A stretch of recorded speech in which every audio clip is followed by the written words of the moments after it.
Hi Deepwood, it's Mrs. Barr, your librarian. Today I'm excited to show you how you can use MackinVIA to find thousands of ebooks, databases, and audiobooks.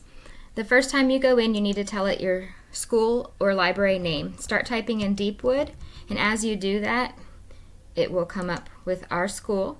Then for your user ID and password, it's your S number without the letter S. For example, if my S number is 107107, type that in, no letter S. The exact same thing for the password. You can save this on a device that's not shared.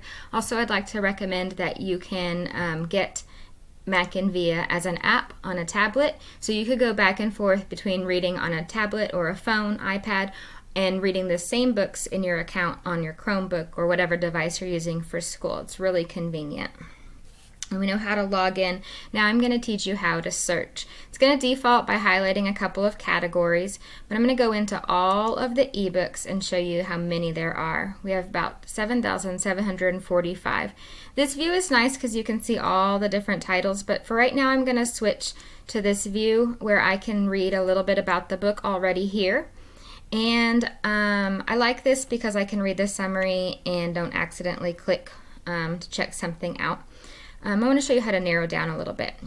Underneath the categories of ebooks, we can go to advanced search. I'm going to recommend that you narrow these things down to find books that are a good fit for you. It takes out the books that aren't a good fit. Interest and grade level is a great way to go because as an upper elementary student, you probably don't want books that are for pre-K, and you don't need books that are for high schoolers or grown-ups.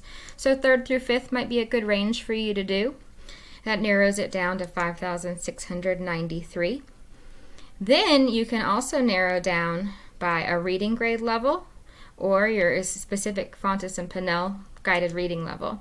So if I was a level M, I could choose a range that's close to that or right at level M. If I only want books that are a level M, I can do that, but I can also maybe go a little bit below because we know that's still some pretty good reading practice. So these features here on the side are really great ways for you to do that. I want to highlight one more thing. In the More area, you can go to just fiction or just nonfiction. So today I'm going to go to just fiction. Okay. Remember that I can see the summary of the books, and I'd like to point out, you find out what kind of material this is. This one's a book. You see that gray little book icon? This one's checked out right now, but that's okay. It means it could be available at another time. Somebody else has reserved it because they're working on it.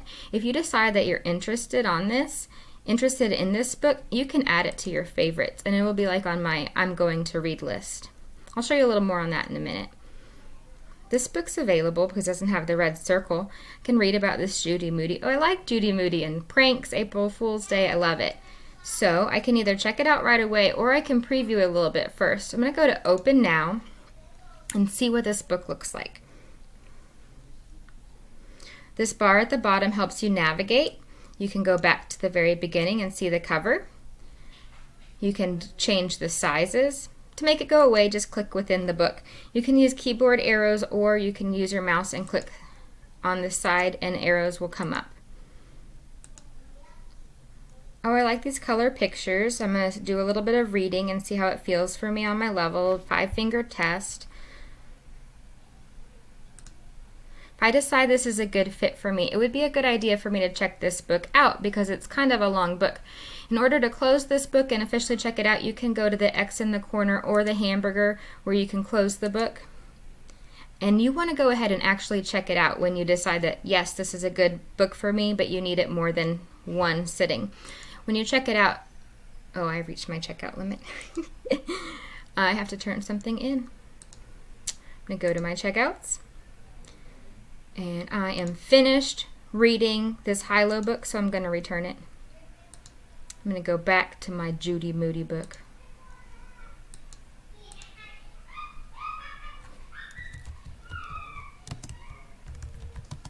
April Fool's book. Oh, boo.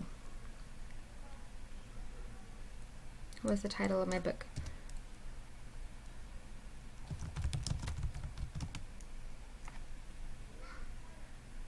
There it is. April Fool's. Judy Moody wasn't in the title. It was in the series. All right, so now I can check it out.